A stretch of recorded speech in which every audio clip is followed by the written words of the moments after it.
Welcome in, you guys. We got One Piece SBS 109 with us today, and we are here to talk about it because we got some really good questions being asked for the first time in a while. You know, last time we got Garling's hair, we got Emu's mouth if it was stretched upwards, but this time around, instead, Oda is actually tackling some pretty big stuff.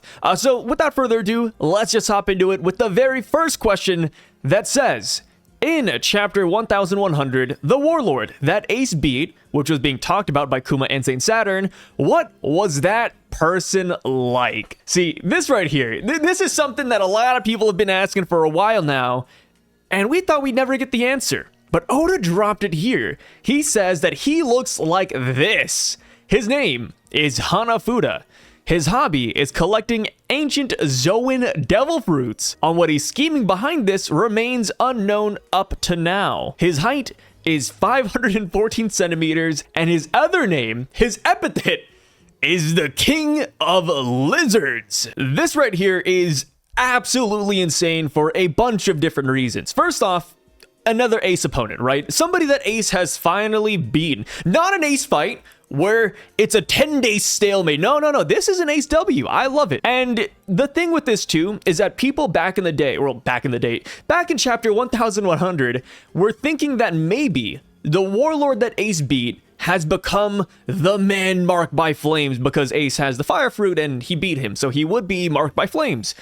Turns out that might not be the case, considering that Oda dropped it right here. Bouncing off of that, another thing that's pretty cool is that this character might actually have ties with Wano and Kaido even, because, you know, when you hear about Zoan devil fruits, the first character you think of is Kaido.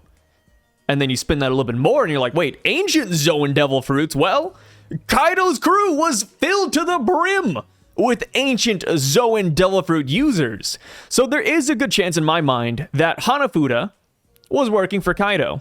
It is kind of a strange dynamic considering that Hanafuda was once at one point a warlord, but this wouldn't be the first warlord that has worked with Kaido, because just going back to early post time skip, Law was technically working for Kaido. Well, he was undercover ready to backstab him, but he was still working for Kaido.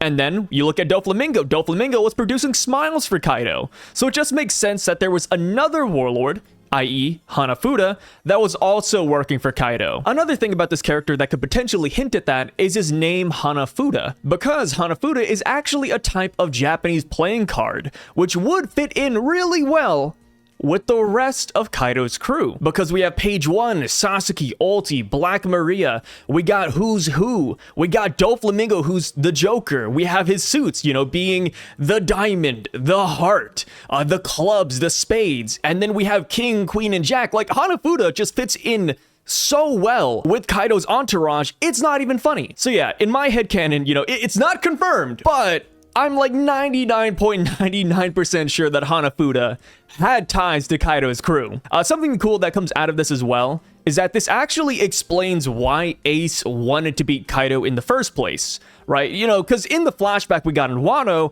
Ace kind of just showed up and said, hey, Kaido, I'm gonna beat that guy up. We didn't really get any context as to why Ace wanted to beat Kaido, you know, other than to prove that he was strong. We didn't really know why.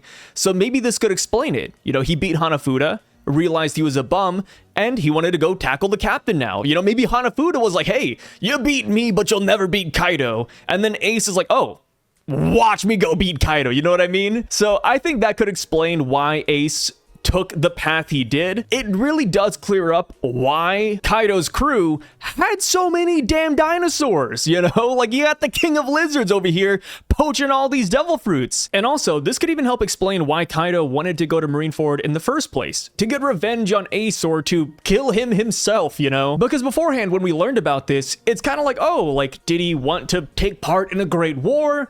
Did he want to help Whitebeard since they were old Nakama? Did he want to fight Whitebeard himself? Or did he just want to fight the Navy because he wanted to have fun? Like, we didn't really know.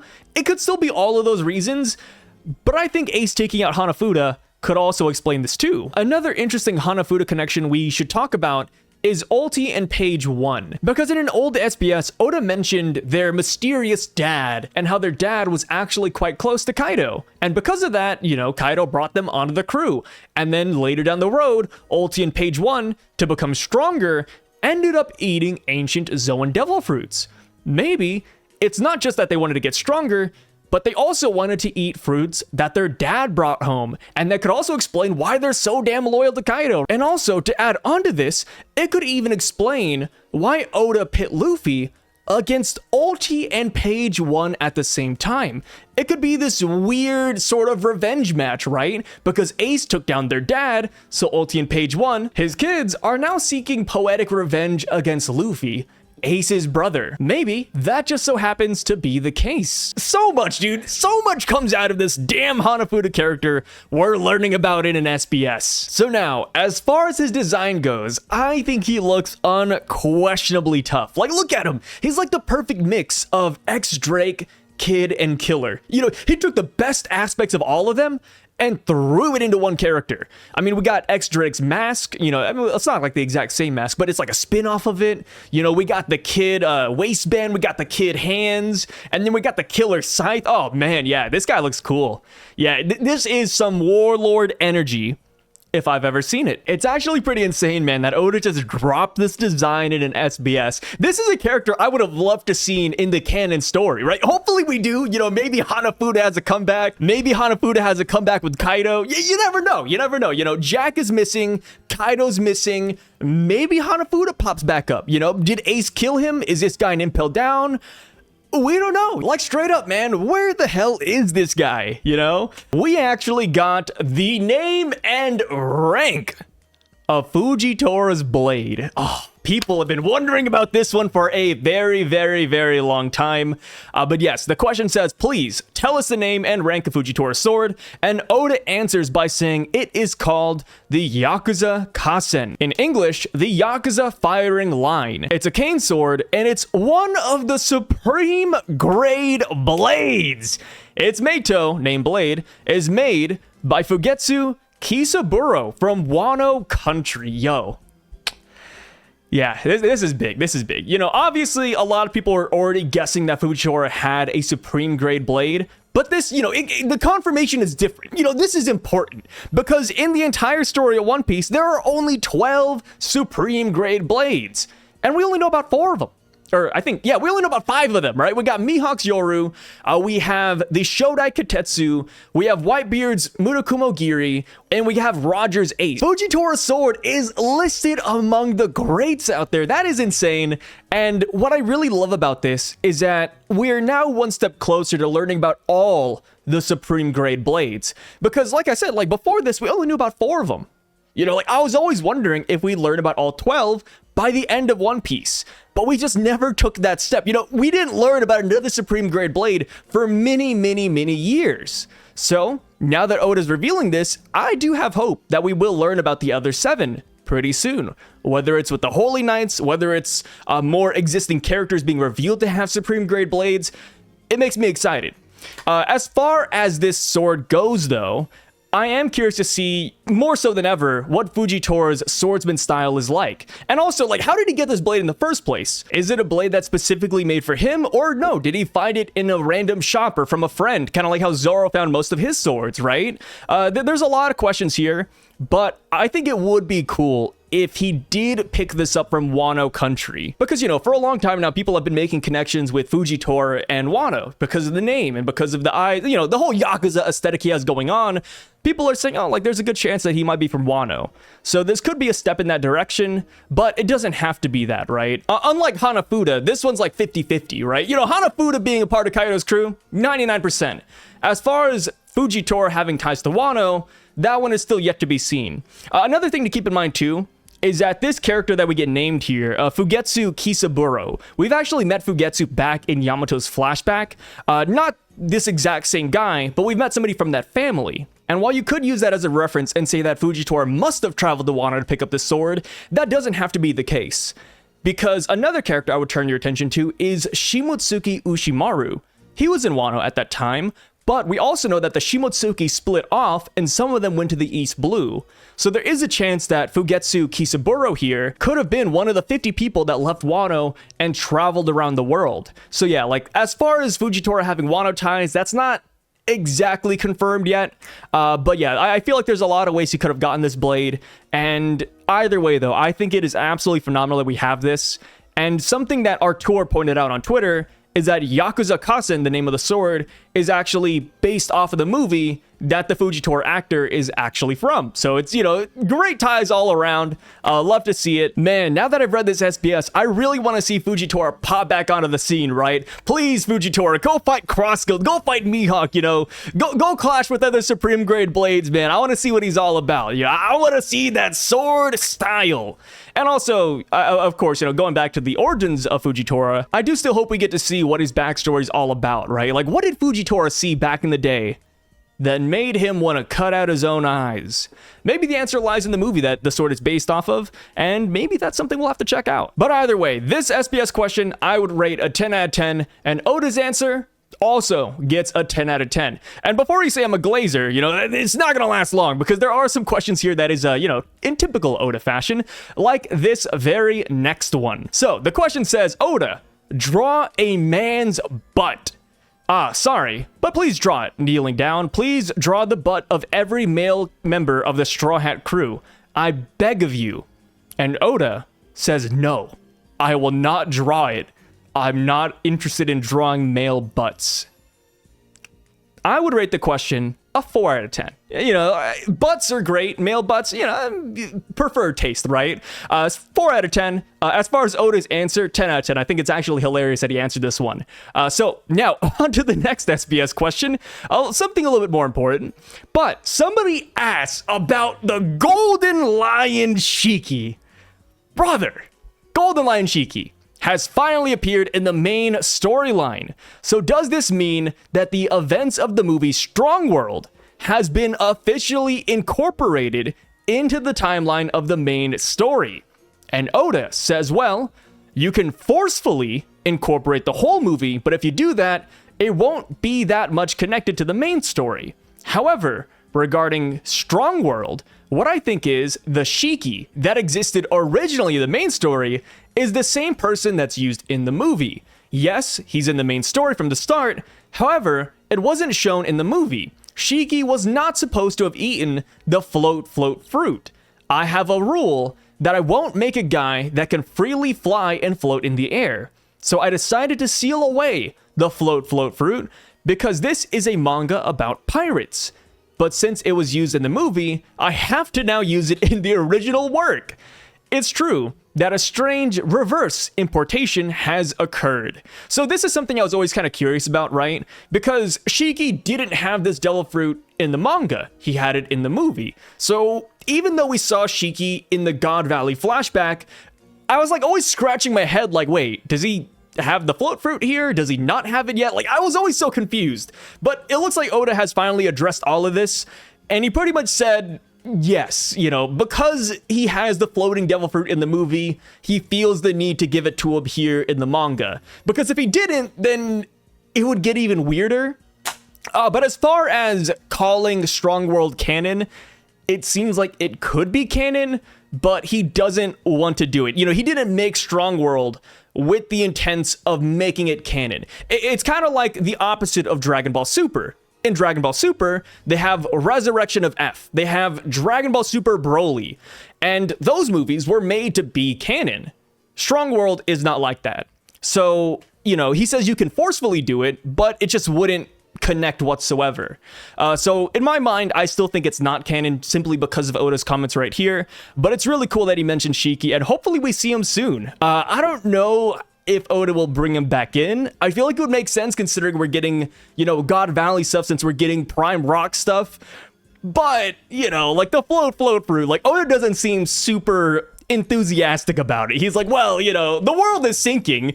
It would suck if a guy could just fly over the water. Shiki back in Strong World would, no joke, be a great solution to the world's problems right now. Shiki could just easily make every island float, and he'd be done. Oh, the world is sinking? Well, I'll just make it float. No big deal, guys. Granted, I doubt Shiki could float every island because at the end of the day, it is tied to his strength and his stamina. But either way, we can't have a devil fruit this busted in the canon story. But we'll see. Hopefully Shiki does make an appearance. I would love to get some, some good old lore from Shiki himself. We got to learn about Rocksteady Zebek from someone. And what better person than somebody who knew him personally? But yeah, I think this is a great question. I give this one another 10 out of 10. And as far as Oda's answer goes, I'd give it a 9 out of 10. You know, I give it a 9 out of 10. Not a 10, simply because, you know, he's like, well, you could make this canon, but you could also not make it canon. It's like, okay, yeah, all right. You know, beating around the bush a little bit there. So now, on to the next question. Somebody says, hey, Oda-san, Granny Neon said that the Empress from 2 generations ago died from falling madly in love.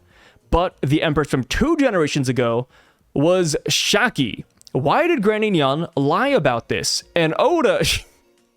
Okay, so this is what people are talking about. I didn't read this one all the way yet. But Oda kind of roasts the guy and says, this is a matter of reading comprehension. It's not a lie. What she's referring to in this line is that the Empress from 2 generations ago also ... was talking about the love sickness that she also got. In fact, in the past, the empresses and warriors of this country have always died from this sickness without knowing the true reason.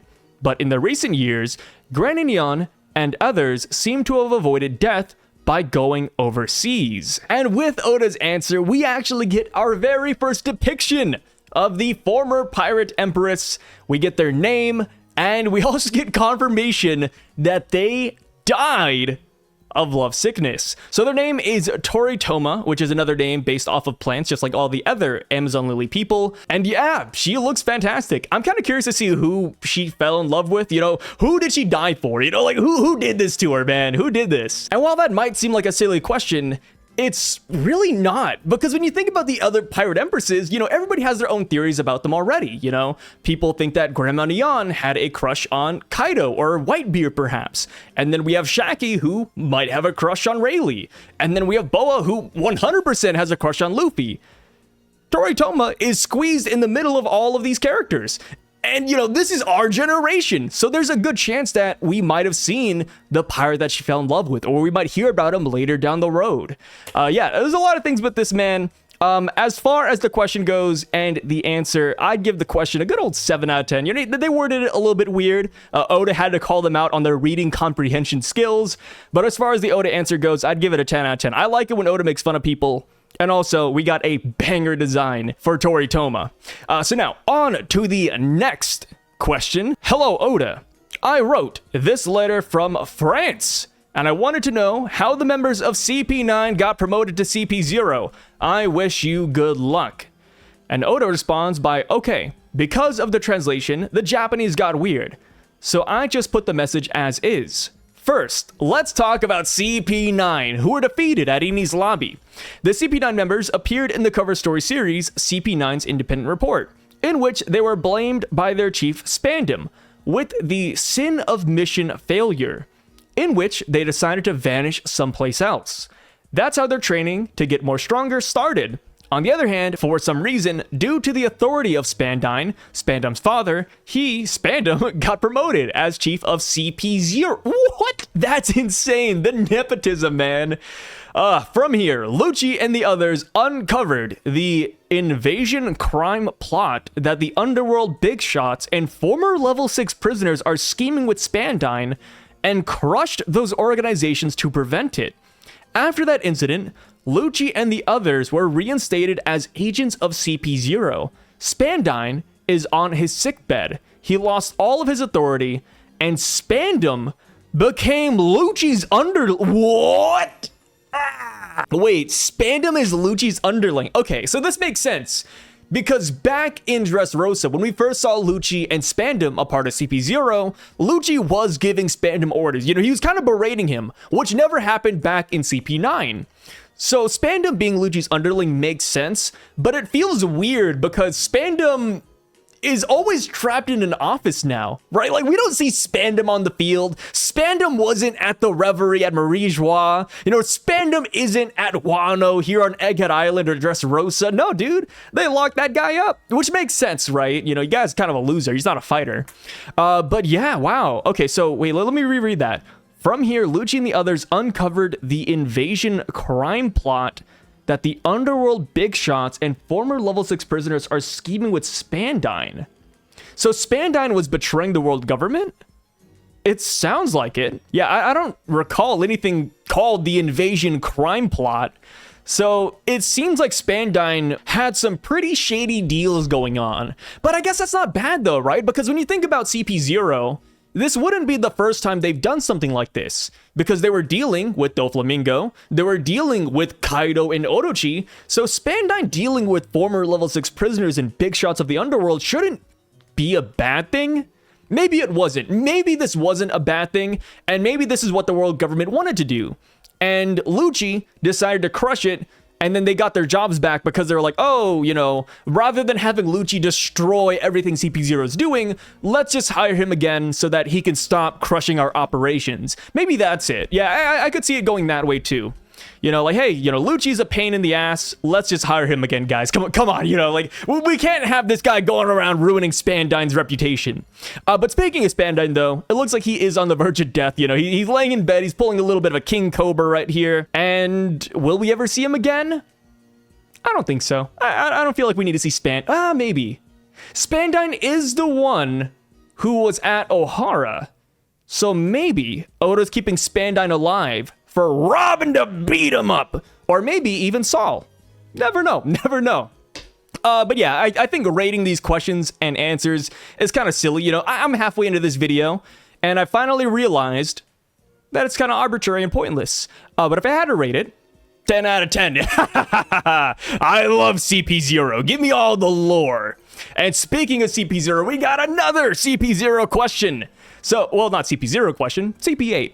So somebody says, hey, Oda, the CP8 member Alpha, is she a relative of Khalifa? Also, CP9 is an organization not known to the public, but CP0 is known publicly? Question mark?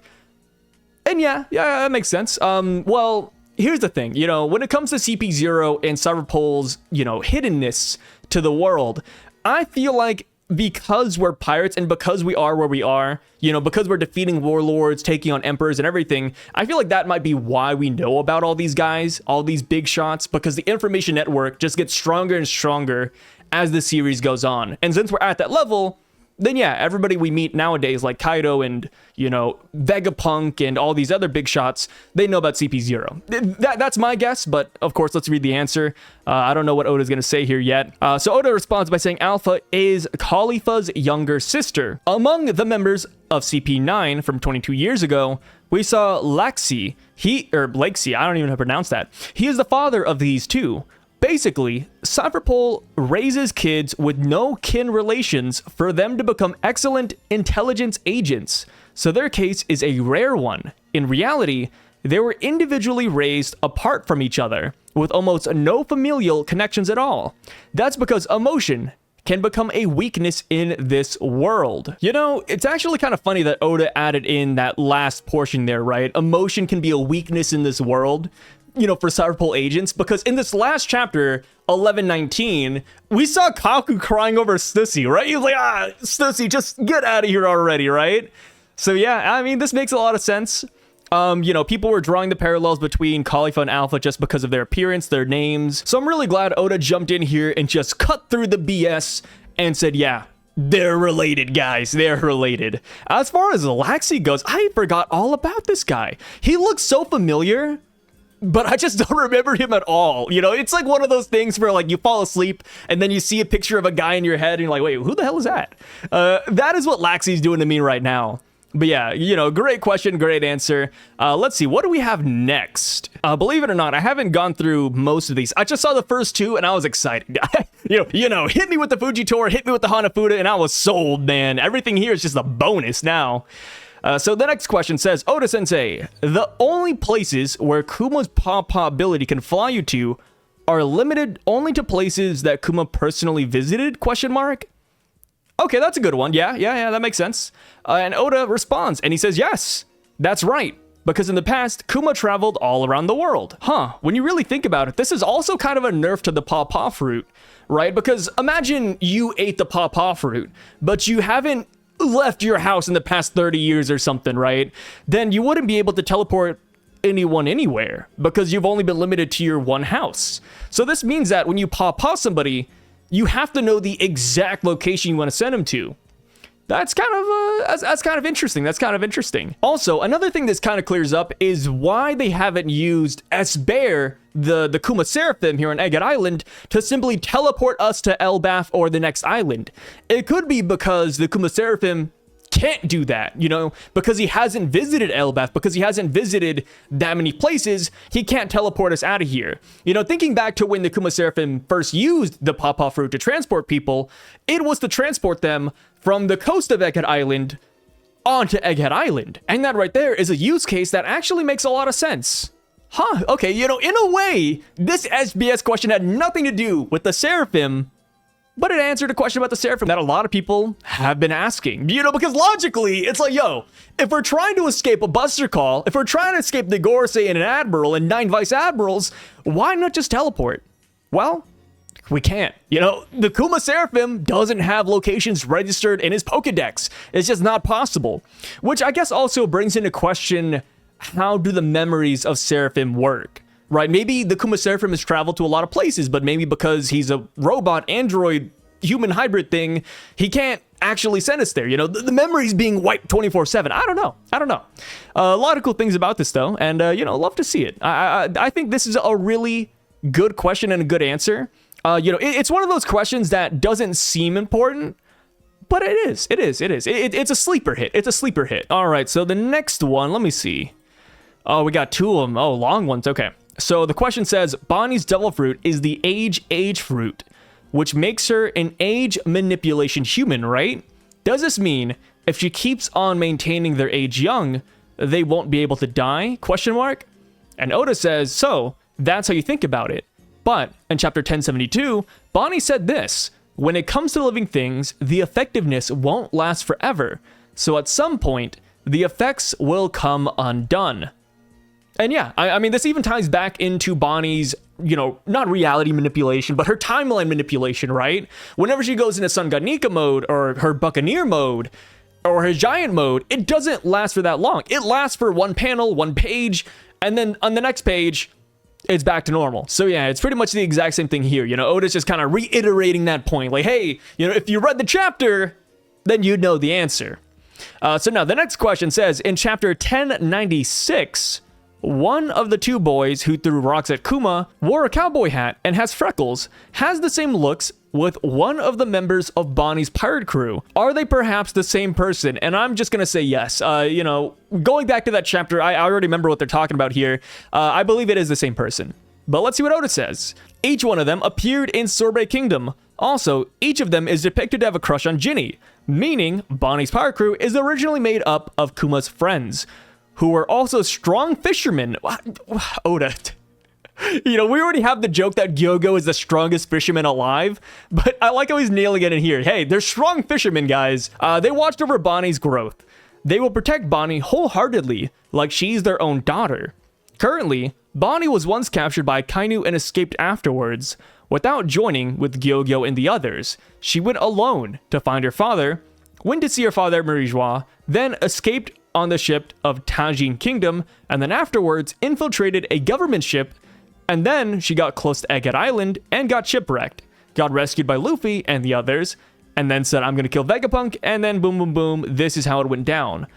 Okay, so we knew about most of this, except for the government ship part. So yeah, we actually didn't know that Bonney infiltrated a government ship after she left Tajin Kingdom ship. That's kind of an interesting point. Again, it's something that does make sense, because how did she go from a Tajin Kingdom ship to Egghead Island? You know what I mean? Like, it doesn't really make sense. So yeah, okay. Government ship, of course, they'll go to Egghead Island because that's an affiliated island as well. But as far as getting shipwrecked, how? Did a pirate group attack the world government ship? Was it due to the sea beasts? Was it just because of crazy weather? Not too sure, but it doesn't really matter. At the end of the day, this question is really just about Gyogyo and the others, and I'm kind of curious to see what happened to them. And I'm also curious to see if we'll ever see them again on our journey. And the reason I say that is because Oda says right here that, you know, they treat her like she's their own daughter. And if your daughter goes missing, you kind of go looking for her, right? So maybe we do run into Gyogyo on the next island. Maybe we run into Gyogyo in the middle of the sea. You know, I can't exactly imagine Gyogyo and the other fishermen, the strong fishermen, to simply go back home to Sorbet Kingdom and say, oh, snaps, guys, we lost Bonney. Better luck next time. You know, sorry, Kuma, sorry, Ginny. Lost your daughter. So yeah, I'm expecting a Gyogyo meetup pretty soon. Maybe they'll be after Egghead. Maybe they'll come in and save us. You never know. You never know. You know, back at, Whole Cake Island, Jerma 66, you know, the Fishmen Pirates. They came and they kind of covered our back end. Maybe Gyogyo's gonna do the same thing. We've actually never seen Gyogyo and the other fishermen throw down before on the page. So maybe Gyogyo will give the Goroise a run for their money. That's a joke, but you never know. You know, Gyogyo is a pirate. He has a bounty, most likely. You know, he's Bonnie's right-hand man. Maybe this guy's gonna cook the Goroise. All right, let me see. Was that it? I think that was it for the SBS. Oh, no. We got one from our tour here. And it says, as far as a review for the Vega Cola, the moment you drink it, the pungent feeling of ginger hits in. The aroma of apples and lemons spread through your mouth. The ashwagandha and ginkgo leaf extract activate your brain so much that the ideas won't stop rushing out. Okay. Wait. Vega Cola does that? Ooh, wait, Vega Cola? I mean, I know this is a joke. It seems like a joke SBS question or a joke SBS segment. But if Frankie puts this in his body, you never know, dude. Frankie putting in the Vega Cola? I think that'd be a buff. Before this, I was thinking that Frankie gets the green blood that the Seraphim has so that he can, you know, use Paramecia Devil Fruits and go absolutely insane. But if that's too broken, then maybe we just give him the Vega Cola. Yeah, maybe that's not bad. Maybe that's not bad. Let's see here. And that is actually the end of the No, one more. We got a joke SBS question from our tour again. It says, the reason why Marcus Mars is almost never sitting during the Goroise meetings is because he always forgets his homework. So he's being punished like a student would by standing in the hallway. Okay. All right, hey, SBS is over, guys. We got clarifications on why Marcus Mars always stands. Huh, now that I think about it, since Marcus Mars is a bird Goroise, maybe him standing tall above the other Goroise members in every single shot is a hint at that, right? Because, you know, a bird towers above everyone else. Maybe, you know, maybe Oda was cooking. I don't know. But, you know, we got 4 images of the Goroise here, and he really is always standing. I think it makes sense. Yeah, you know what? I'm gonna go with that. Oda's been cooking with Marcus Mars in his bird transformation all along. But hey, with that being said, guys, let me know what you thought about the SBS. Which one was your favorite question? What was your favorite answer? And in comparison to the last few SBSs, how do you feel about this as a whole? I think Oda cooked up a lot of good stuff here. We got a lot of pretty important things cleared up. But yeah, like I said, that's just my opinion. If you have a differing one, let me know down below, and I will catch you guys in the next video. Signing out.